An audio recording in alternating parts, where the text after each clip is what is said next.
into the future of MSP work, Episode 2.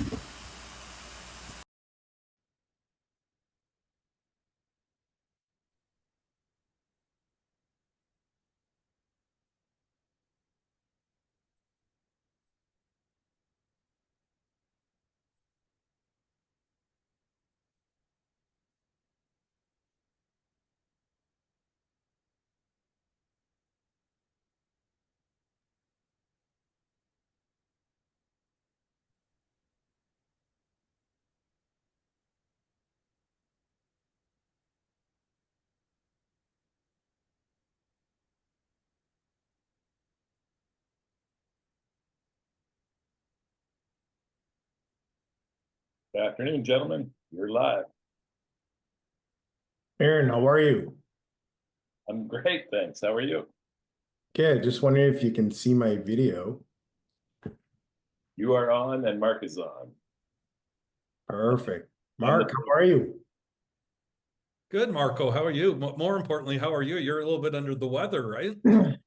I'm fighting that Canadian bug right now that goes around every fall, as you know. But I'm feeling much better today, thank you. You got to But come to Scottsdale to get rid of that. I was just about to say, people like you decide that instead of staying in the Canadian weather, you jump on a plane and go down to Scottsdale to avoid it. So God bless you. Yeah, I How got are Chris things Day down to blame there? for that. Everything going well? Yeah, great. Yeah, no, it's great weather, right? It's, 23 and sunny every day. That's quite nice. Like here in Ottawa, it's +5, rainy with some snow on the ground. And we were just chatting with our man David Weeks, and we were kind of comparing how many days has it been since we've seen sunshine in beautiful Ottawa, Canada. So I think probably we have him beat. He's in London. He said it's around 6 days. I feel like we haven't seen the sun in Ottawa for the last 2 weeks. So Yeah, one of those things. for I think sure. we have a good guest and a good agenda today.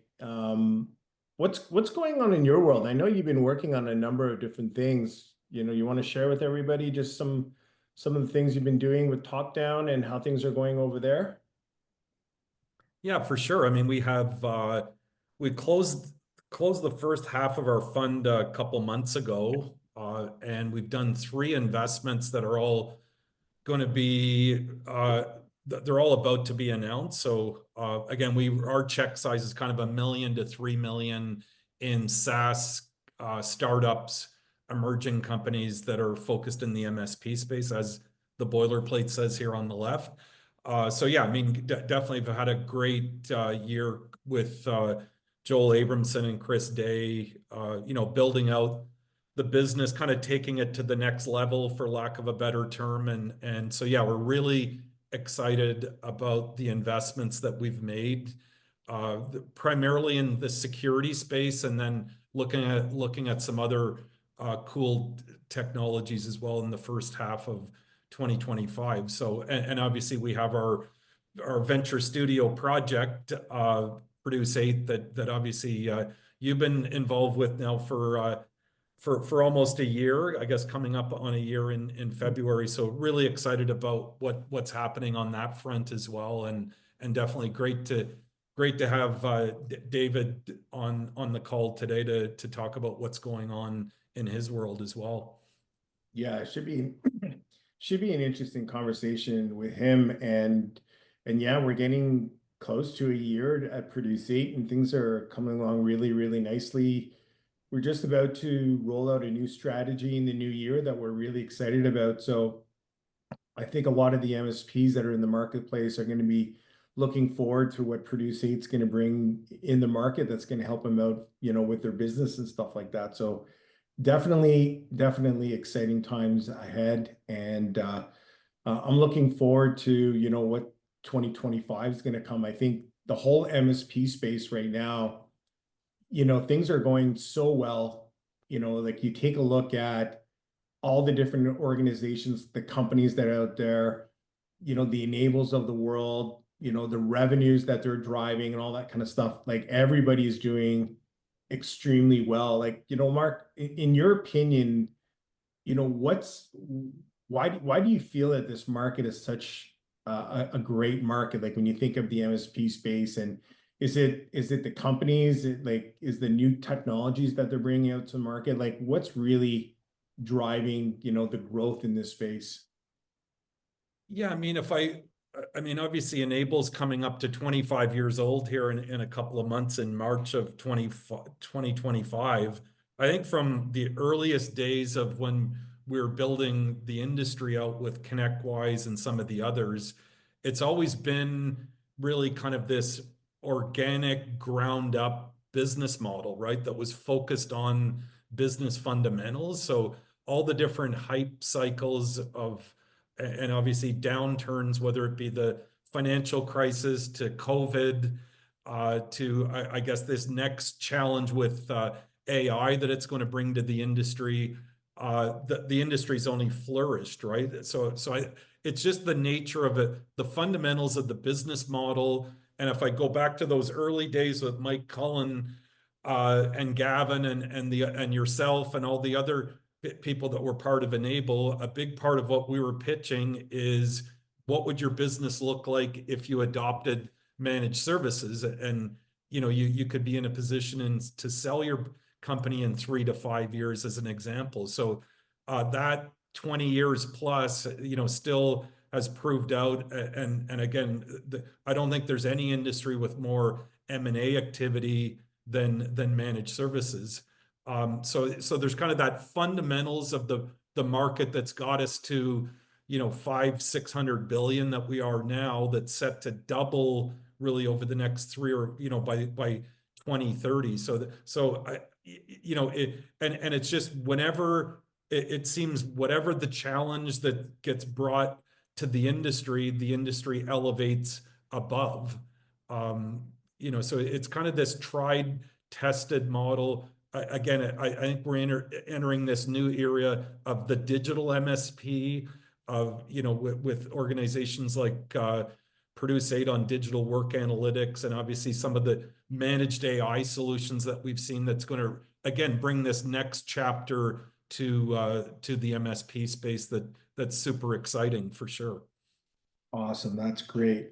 Well, I think it's probably a good time that we can introduce the man of the hour, Mark. What do you think? Absolutely. There he is. There? The most interesting man in MSP world.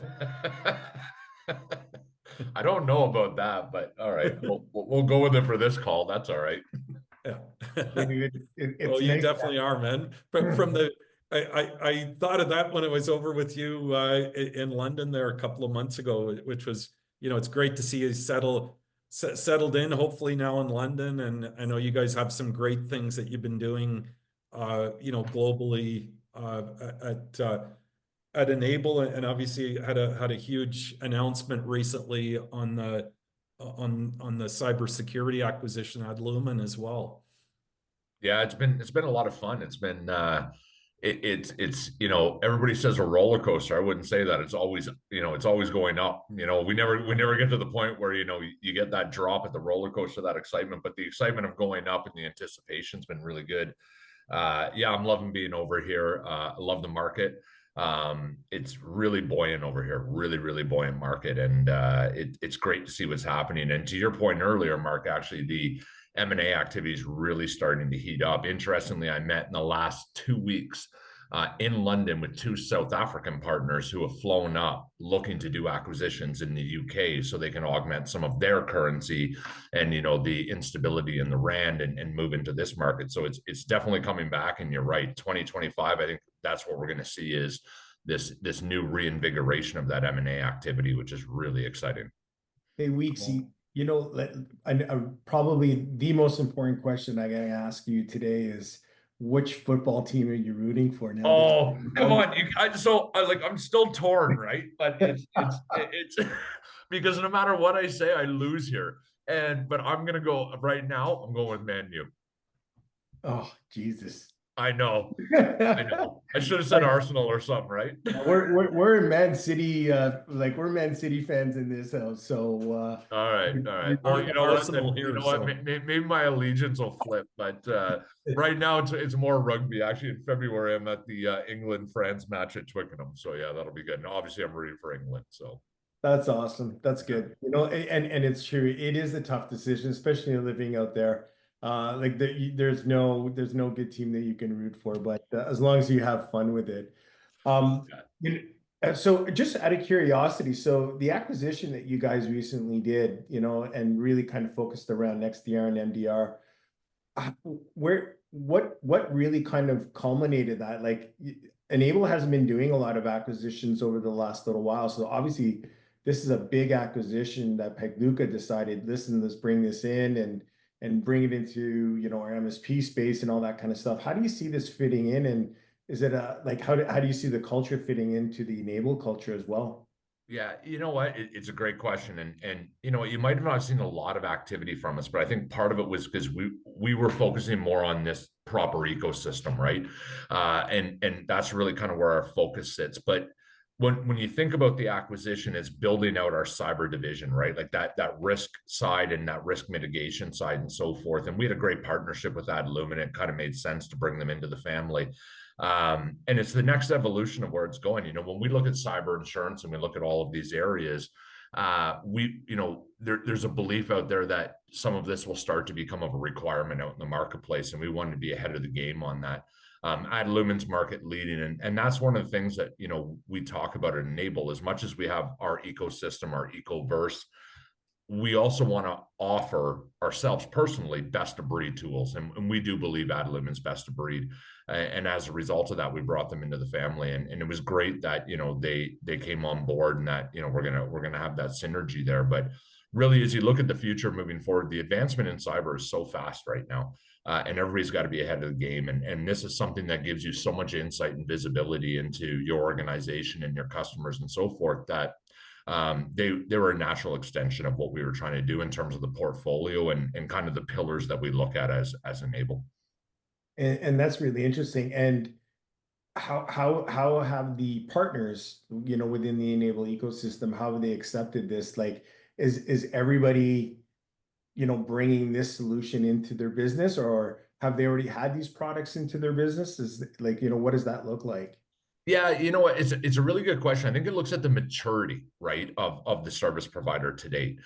Some had some form, when you look at the higher end of the maturity model, right, in regards to MDR, XDR, and those, you know, that type of threat hunting and that analysis, and maybe even some IR and so forth. But I don't know how formalized it was with many of them. And as a result of that, bringing in somebody like Adlumin, we can bring the process and that formalization of the service offering for them. And there's a lot of, you know, capability within the tool set. So, you know, as you look to the lower end of the market, you know, they're looking to white label. You look at the higher end, they're saying, oh, do I build it? Do I buy it? How do I do this? Do I white label it? Similar back to the old data center days, right? You know, when that started in the colo, and do I build it and they will come, or, you know, do I outsource it?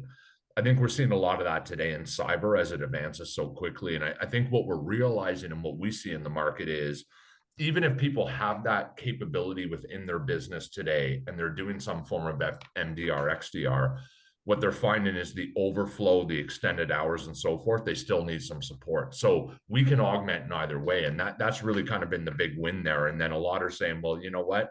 I can't hire more people. And as I continue to scale my business, I need to be able to do that. So now they're bringing in that solution to continue to build off of what they're doing. So it's really a win-win in a lot of different areas. And the acceptance from the base has been absolutely fantastic. The everything I've heard from partners, they're excited about the acquisition, and they're looking forward to, you know, how we continue to grow that part of the business. Yeah, well, I mean, that brings you into the security space, right? Like Enable's like a cyber company now, right? And by bringing in a solution like this, it really kind of differentiates, you know, you guys in the market space. You know, just a little bit in terms of what you talked about with the MSP, how has you know, we've been in this space for a long time. I know you have. Like, how have you seen the MSP, the whole space, but specifically like partners, like how have their businesses changed over the last 5 years? Because the market in 2, 3, 5 years, it changes so rapidly. Are you seeing something very specific that, you know, they're bringing to market or their customers are asking for from a concern standpoint? Yeah, you know what? It's cyber kind of changed the game. When you think about managed services is a very generic term, and I know people hate whenever I say this, but it's almost a term that we created as vendors, right? And it's like because it doesn't mean like there's a managed service provider in every type of industry whenever you think about it, but cyber changed the game in that it was an overlay to what you were doing with monitoring and management, but it actually carried a lot more weight and a lot more value. And as a result of that, what I've seen is service providers have started to elevate their business to a different level.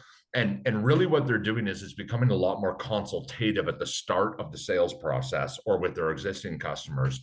And they're having these conversations around, well, what if, or risk mitigation and so forth. And as a result, what's really flipped, I would say, in the last, I'd say 3 to 5 years is we don't lead anymore with managed services. We're leading with security and risk mitigation, and managed services rides the coattails.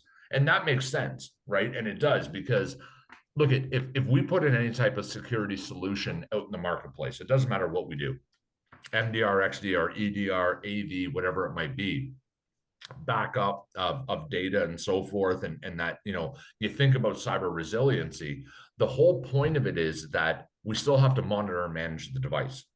So managed services naturally is an extension of it, but the value prop and the discussion and kind of the, you know, when you look at the needs of the end customer today, they're a lot more educated. I mean, you remember back in the days, both of you, Mark and Marco, like early days, you know, we were doing this 15, 18 years ago, we were saying, this is what a managed service provider is, this is, and so forth, right? This is why IT is important. The end customer today is reading all about these breaches in the news, and they're going, well, hold on, how do I avoid this? Right? I need some help. And so I think the value of the service providers drastically increased in the marketplace. And that cyber lead-in makes more sense than the lead-in of the managed services as the catalyst, right? And that's really the big difference I'm seeing out there. What's the risk like for the business? Like when you think of like there are breaches that are taking place, like it's happening all day long right now, and the MSPs are, you know, they're leveraging tools that you guys are providing. They're putting cyber insurance in place. There's all different types of tools that they're putting in place. But when something happens, like how are businesses supposed to respond and deal with it? Well, you know, that's the really good question. And so a lot of them don't have the plan in place, right? So they don't know what to do whenever that incident occurs. And so their first call is, well, we'll call our IT provider, right? And what are they going to do? And it's up to the IT provider to have educated them to say, look, here's how you manage an incident. Here's what you do. Step 1, step 2, step 3, step 4. And we're seeing that more of that capabilities coming into place, which is really great to see because we want that out there. But it like the, you know, when the way that you ask the question, it's a lot of people don't know. And that's the concern out there is they say, well, something's happening on my machine. Somebody else says, well, something's happening on mine. I'm not really sure what's happening. And nobody knows to shut down the environment right away and do whatever it is it needs, right? And go into an emergency protocol and so forth. But that is starting to change, and it is. And that's where all these different kind of components of bringing in a cyber resiliency program, the way I call it, and it's a phased approach, right? You can have your antivirus or your EDR, you can have your MDR, your XDR, you can have data backup and management, but which components fall into place where in the action plan of if a breach or an occurrence happens, where do we start, right? And so, for instance, data backup, that's your last point of defense, right? That's the whole point of recovery. So I think it's getting to a point now where, and I go back to that point I made earlier, that consultative approach of we'll bring you the cyber resiliency, but you need to have the incident response plan in place. And if you don't know how to manage it, then we're all in a problem when that incident occurs. Yeah, absolutely. Like, I mean, the high percentage, like, I think it's over 50%. Like, typically, if a breach happens, right, like a lot of the businesses, like after about 6 months, they go out of business. So making sure you have the right tools and technologies and the right MSP supporting you on that strategy is obviously it's critical. I want to pivot a little bit. You talked about M&A, you talked about acquisitions. I know you speak to tons of MSPs worldwide, not just out of the UK, North American, and just the man that you are traveling the world. What's really fueling this right now, and like what advice do you have for MSPs to ensure? And we'll talk about this a little bit more with Mark, because obviously he's got some great experience in terms of selling fully managed a couple of years ago. But where are you seeing, like, what are you seeing in the marketplace right now that is helping MSPs increase that valuation that they're looking for? Yeah, so I think a lot of things. So COVID was kind of a fire sale, right? And we saw that where people just went out and it was kind of a land grab and they bought whatever it is that they could. What's happened since then is that, and we actually commissioned a study at Enable last year with Canal. It's called the Horizons Report. And 13% of service providers want to sell, but about 48% want to buy. Well, that gives you a really good indication of where the market sits. But what we did see was it shifted from we'll just buy to get land grab or new capabilities or new talent or a new geographic area. It shifted to we'll be very strategic in how we purchase, which meant that they were typically larger purchases. And I think we're starting to see that. What we also saw was it forced a lot of the backers of those service providers in the platform side with the private equity to look global and not just say, I want to be North America. I'm going to move to the UK. I'm going to move to Asia Pac. I'm going to move to all these different areas to do some acquisitions. And that brought some diversity into their portfolios. So I think the catalyst is that when you look at it and you even think about it from an investor standpoint, who doesn't want to be involved in a high valued recurring revenue business, right? With a sticky customer base that rarely ever leaves. I mean, look, it's kind of like this golden place to be. And 3-5 years ago, I think, Mark, you probably see this, and we've talked about it, tier C lenders, right? We're in the space, and now it's tier A lenders are moving into the space because they see the value there. And so service providers, as they think about selling their business, they've got to be disciplined in what they do. Recurring revenue is obviously the key, right? And that has to be the majority of what you do. But when you look at that recurring revenue, what I hear from a lot of the private equity I talk to is how much of that is in cloud? How much is that in security? How much is that typical IT services, right? How much are you relying on project work, right? And then what are you doing on hardware? And so the diversification of the investment is what they're looking for. And then the type of customer and the length of contract. And I'll be controversial here. A lot of people say my customers don't want a long-term contract. I put them on a month by month. And it does make a difference. It does make a difference in the valuation of your business, right? If somebody can walk away after an acquisition, it's going to make a difference in the valuation. And so, I think the market is shifting to where people aren't just looking at regular organic growth, it's organic and inorganic growth. And what they realize is that those investments from that private equity allow them to catapult in the market that much faster. We see it in the way that we track the numbers. Those who have some type of backing from private equity are the fastest growth service providers in the marketplace. Interesting. And as these acquisitions is like, are you starting to see MSPs trying to create platforms, like, as they're looking at all of these companies that they're acquiring, is it a platform type of offering that they're trying to kind of create and go to market with? It's interesting. I would say 60 to 70% create a platform that's standardized. The other is still decentralized. However, they tend to be younger in the phase of their growth. And what happens is as they grow and that scalability, they realize that all of the dispersed type of tool sets and ecosystem is not overly efficient, right? There's a point where you can start to leverage buying power, and you have to think about what does that standardization mean to my business and as in the investment firm behind it. And so we're starting to have more of those conversations, and it's not so much around standardization to one vendor. That's not what I mean. It's around vendor consolidation. Yeah. Right. And I can give an example of a partner that I met with at the end of 2023, and we've been working them throughout this year. 10 acquisitions or 11 acquisitions in 10 years.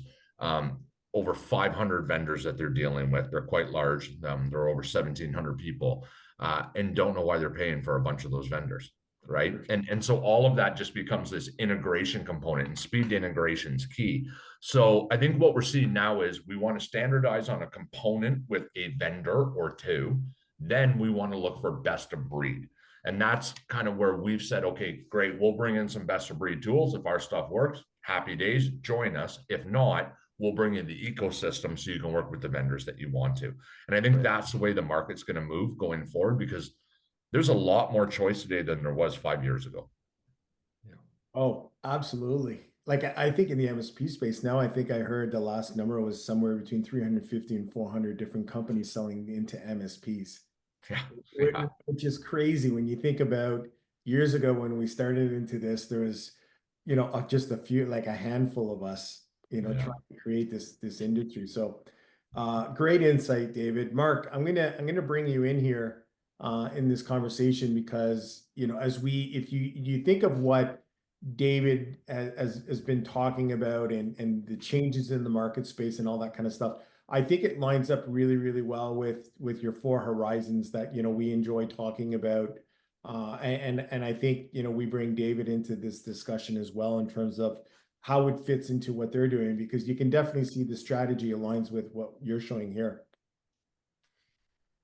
Yeah, I mean, I think kind of I guess it formed the nexus of how we put this monthly podcast together, and we wrote a white paper back 4 or 5 months ago called The Future of MSP Work, that got into the details of really the evolution of the industry, and with the 3 core categories that we see here of managed IT, security and automation, cloud, and then cyber.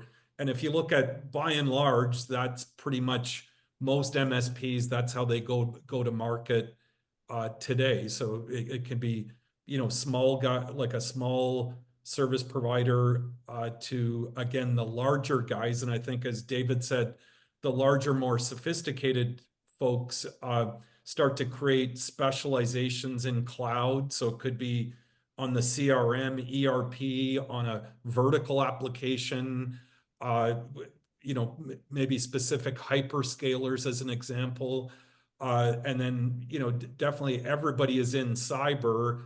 The challenge we see with cyber is definitely it's not a do-it-yourself model, whereas, I think for 20 years, the managed services industry was built on the do-it-yourself model. Go to a few trade shows a year, put together, your tech stack, and train your internal people, and away you go. You've got, some new offerings that you can add to your managed services package. Definitely cyber is a much different business in terms of the level of investment that you have to make.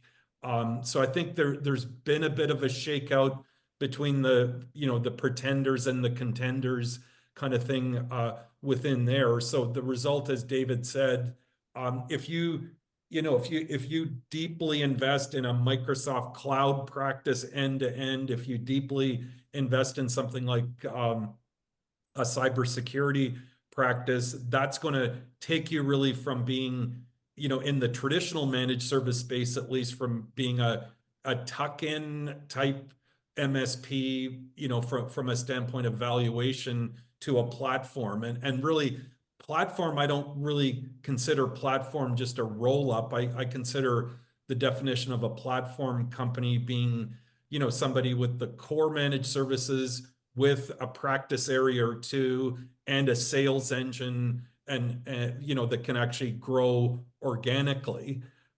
So that's I think, to a large extent, where we've been for a couple of decades. And then we really see this new category of digital MSP being being something that's going to really foster in this age of AI. And again, Produce8 is a company we developed at top down the last 3 or 4 years, You've obviously been with us now for about a year, Marco. So we're really excited about that just because of the level of data it gives an organization, an individual on how to actually, work day in, day out, improve their work habits.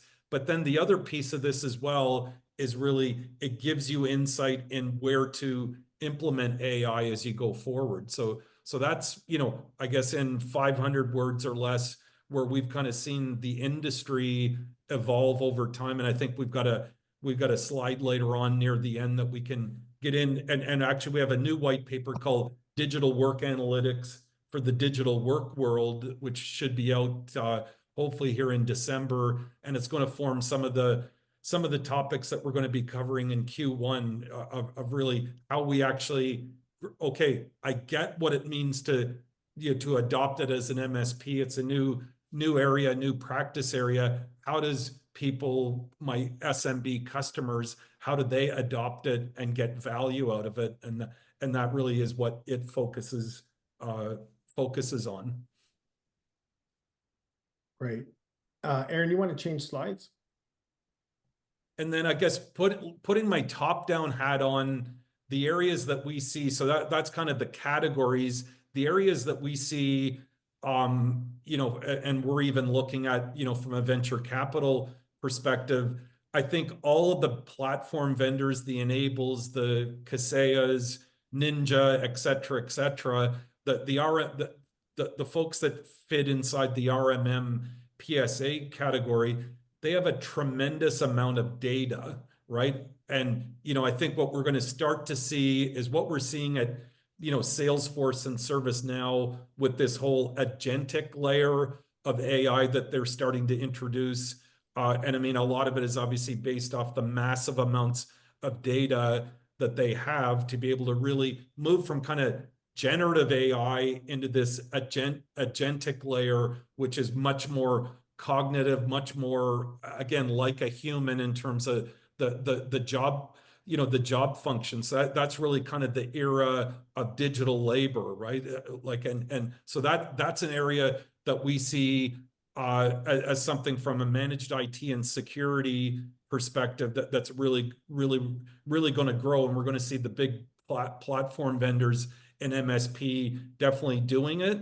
Vendor ecosystems, I won't steal Weeksy's thunder. He'll talk about the Enable Ecoverse, which is a tremendous. So we've got kind of marketplaces, right? The Pax8, Ingrams, SheerWebs, App Direct of the world, and then we've got the ecosystems, which are really which sits inside of the larger software vendors. And again, they're both growing models where we're going to see most of, if not a majority of consumption, how it happens. The other piece that we see is definitely the potential of marketplaces to be acquired as well as we go forward, because again, they can record revenue on a net revenue perspective. Cyber, I mean, I think platformization, compliance, cyber, and insurance. So one of our investments we're making is a platform player in cyber. Another one is in cyber, cyber stack with insurance as a bundle.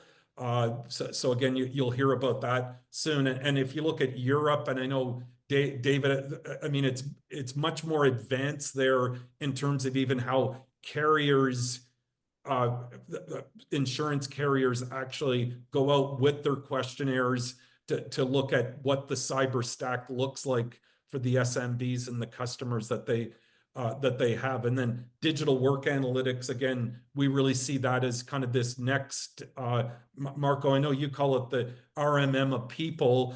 I think it's kind of beyond that as well. We see that as really a new category that can kind of fuel this digital MSP era that we really see that we're going to be entering. Definitely exciting times for sure. Yeah, I think if we can bring Weeksy back in the conversation here, and Mark brought up a number of things, David, in terms of the cloud market spaces, places, and cybersecurity. I just want to step back because like we're always kind of looking ahead, and it's just typically what we do in this space. We want to look 2, 3 years down the road, but I want to step back a little bit and just like when we think of like what you guys are doing in the RMM world, I mean, that's still core to what you guys are doing, right? As a business. Yeah, you know what? RMM will always be core, but here's kind of where I see it. So RMM in a couple of years has become a data repository, right? And the data repository is key to everything, right? When you look at all the big organizations of the world, what are they doing? They're gathering data, right? And data is the new oil, as everybody says. But RMM is that it's a massive amount of data. You take that and you start to couple it with the ecosystem and the way a service provider works, and there's a lot of power there if you can harness it correctly. And that's really the idea, is that how do we utilize that data, that trending, all of that analytics to be able to say, how can we do it better, smarter, cheaper, right? And make it more profitable. And so you look across everything that a service provider does, what somebody thinks a managed service provider does is they've got an RMM, they've got a PSA, they've got some security tools, and they're done. No, they deal with a whole bunch of different vendors, a whole bunch of different types of customers, regulatory compliance, all these different areas. And as a result, the data that sits in a platform can be the catalyst to saying, how do we make a better decision? And that's the way that we're starting to think about it at Enable, is in coupled with AI and a bunch of different areas with our Ecoverse and so forth, is let's have them all talk to each other and decide who's the best to take the action. And whether it's my tool or another vendor, it doesn't matter. The concept behind it is who's best to do it and report back to the others so we all know what's happening. And that's really this whole concept of Ecoverse. And I think that's what's changing in the marketplace is choice, as we said. Like there's a lot more, like you said, Mark, when we started, there was very few of us who were in the marketplace, right? Now there's hundreds you can choose from. So now it's, okay, what's right for my business? Who can support me best? How can I make them all talk to each other? And then how can I create this wrapper around it? The whole end point of that, the whole end game of it, to what you guys were saying, was the digital analytics and the digital workforce side. That's the wrapper. That's the wrapper of cost justification versus monthly spend. You guys have heard that from Cullen numerous times, right? But it's true. It's now that we're bringing all of these different types of services, solutions, professional services, project work, hardware, everything together. How do we justify to the end customer what we're doing was right for them? That's where the digital workforce comes into place. And that's all about, here's what it did for you. Here's how it increased productivity. Here's how it made, increased your revenue per hour per employee and so forth. That's the end game that everybody should be looking at now. And we're all part of it. It's how do we work together to make that happen? Yeah, it's a very interesting point, because I mean, that's the conversation we're having with the MSPs today. It's having that data, right? And talking about the data and how you can actually start having the right conversation with your customers, because we speak about it at Produce8, like MSPs are providing information and data around IT stack of products and services that they sell, but they're never having the conversation about the people, right? And the data around the people. And to your point, what I'm hearing what you're saying is, how do you merge all of those things together? Because when you do, you become extremely powerful as a service provider, and the value that you're bringing to your customers. Well, yeah, I mean, look at what you do has some value. The result of what you do is the real value. And what we see a lot of times is that service providers don't talk about the result, right? And one of the things I say all the time when I'm out at events or at trade shows, or I'm speaking or whatever, is how many of you know the revenue per hour of employee of your end customers? I get very few hands. Sure. But I say to them, how many of you, whenever you provide services to your customers, whether it's cyber, whether it's cloud, whether it's efficiency, whatever it might be, how many of you are increasing the productivity per employee per hour? And I get a whole bunch of hands. And I say, but what is the value of that? And they can't equate the ROI on it. And that's where the real value comes into place, right? And that's where you're able to say, look, we can make your people do more with less, create more revenue for your business. And that's a win. How you do it, there's value in it, but the decision maker at the end doesn't really care how you do it, as long as you can show that you did it. That's exactly it, right? And showing the information, right? Showing Yes. showing some valuable report that they can actually take a look at and say, okay, I get it now. This is the impact of what my managed service provider is doing for me and the impact on my people, right? It goes beyond just tickets open and closed, right? It's really at the end of the day, the output of that employee, but how do you measure it? And if you don't have the right tools, and I'll just say it, if you don't have Produce8, there's no way that you can actually show it to your customers. So I think that's critical. Yeah, you know what? I agree. I mean, you look at across all of this on this slide right now. How do you interconnect all of these dots and show value? You can do it individually, but again, now you're not efficient as a service provider trying to run individual reports and so forth and justification. Or you can figure out a way to make them all talk, whether competitive or not, it doesn't matter. And that's kind of the mindset that we have to change in the industry. I integrate with a lot of my competitors, right? And I have capabilities with a lot of my competitors that I'll pull them into my reports. Why wouldn't I? Because if that's the choice of one of my customers, if that's what they want to use, then I should be able to pull that data and correlate it to what I'm doing in my stack and external stacks and have them all talk to each other. Interesting. Marcus, great conversation today. Yeah, I mean, I think the a couple of the other pieces on the slides earlier there was, the whole area of service automation. So CSA, conversational service automation, is an area that we really see as exciting, and there's some great companies in that, and even kind of beyond them, which they plug into the kind of the standard PSAs, is actually some of the new PSAs as well, right? Where they're going to really start to be able to automate a lot more. So it's not people entering ticket information on a help desk, right? It's actually going in an automated fashion. And then, as David was talking about, just the sheer amount of data, the ability to, the ability to basically make service desks more and more agentless, right? But I mean, still have a human capability with it. But if you want to take costs out of an MSP, automate more labor, right? Like, I mean, it's still the biggest cost hitting cost of goods sold on managed services is basically time and people, and again, having the ability to actually understand that in a deep level, like digital work analytics provides as well, is really critical for sure. Definitely. So Mark, we're almost at the end of time here.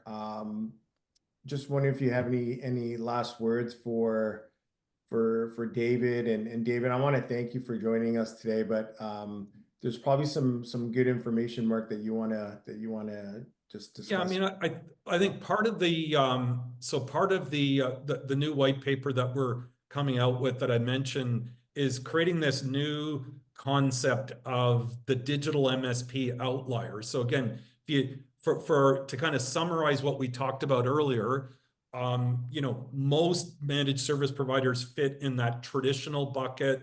It's a very formulaic model in terms of how you're valued. Probably the people that are out there working for the roll-ups, that's what they sold their business for, to the roll-up that they work for now. So I think that the evolution of traditional to platform, as we said, kind of beyond just buying through acquisition, but actually being able to build practice areas that you can put a sales engine behind to actually drive double-digit organic growth. That's going to take you into a double-digit valuation on EBITDA, but then kind of moving across to this new category of digital MSP, whether you're small, kind of, again, under 10 million to again, getting to that stage where you're, over that to the outlier category, those investments, this is this feels like circa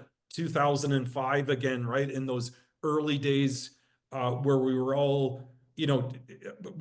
really telling service providers to get into the model, right? Because there's going to be these benefits to you from a standpoint of being able to look at ultimately selling the business one day? Because I think as an entrepreneur, there's lots of easier things to do than be an entrepreneur. So definitely the purpose of being an entrepreneur should be to someday be in a position to sell your organization. I think as you cross that chasm into being able to get into some of these digital MSP services, that's where we're going to pull a lot more of the costs out of the traditional model that we just talked about, but then also get you into these new categories where you become really an outlier valuation. Fully managed, we obviously, because of NDAs and stuff, would tell us we can't tell, say what necessarily the multiple is on kind of a public station like this right now. But I mean, it was an outlier by a multiple of what typically even platforms get sold for. So there's definitely, we feel, as you're starting to look at digital work analytics, digital labor, starting to look at how do you implement AI in a managed fashion, this is going to be this new category that if you start to think and invest in it today, your business is going to look very differently, 2 to 3 years from now, from a standpoint of if you just stay in this other category of kind of the traditional MSP model that we, again, went through earlier. So really exciting opportunity ahead for the MSP space to kind of, again, cross this chasm into kind of the digital MSP category, and then ultimately grow it to become an outlier. That's really interesting, Mark. We should, we could always even do another session just on this specifically, in terms of like if MSPs that are on this want to hear a little bit more about what it takes to develop that MSP outlier. I'm sure, doing what you did at Full Advantage, you could probably give them some really good insight. Yeah, David, any closing thoughts on your end on that? Yeah, you know what? You're right. I mean, it's the evolution of the space, right? And when you look back to the early days of MSP, we all knew what it was, right? You touched the server and you managed the server. That was it, right? And then it became the workstation, and then it became the cloud, and then it became ancillary applications, and then it became user experience, and then it became, we touch every area now, and the difference is that the end user, the end decision makers, the end organizations, and the customers of these service providers, they see the value in IT, and they see the value that it drives their revenue streams. And so we have to continue to evolve, and it is becoming a digital work world. It's one of the things I say all the time whenever I'm out on stage, wherever I am. The most powerful device I have is my mobile. It's not my laptop, right? It's something that I have the ability to connect with. But the minute something goes wrong, or the minute there's an issue, or I can't connect, or this is happening, it's a frustration for me, and I need to be able to fix that as quickly as possible. And we're bringing in a new generation of user as well too, as a different expectation on how they interact with technology, and the digital side of it is key. And that's why I said I think it's a wrapper. It's a wrapper to all of this, and if you can embrace it today, that's actually your top line revenue stream as you think about it in your organization, right? And that's where then everything else just falls into place. And we're not out pitching managed services anymore. We're not even necessarily pitching cybersecurity as much anymore. We're pitching the result of those services in a digital world to be able to say, this is what you got out of it.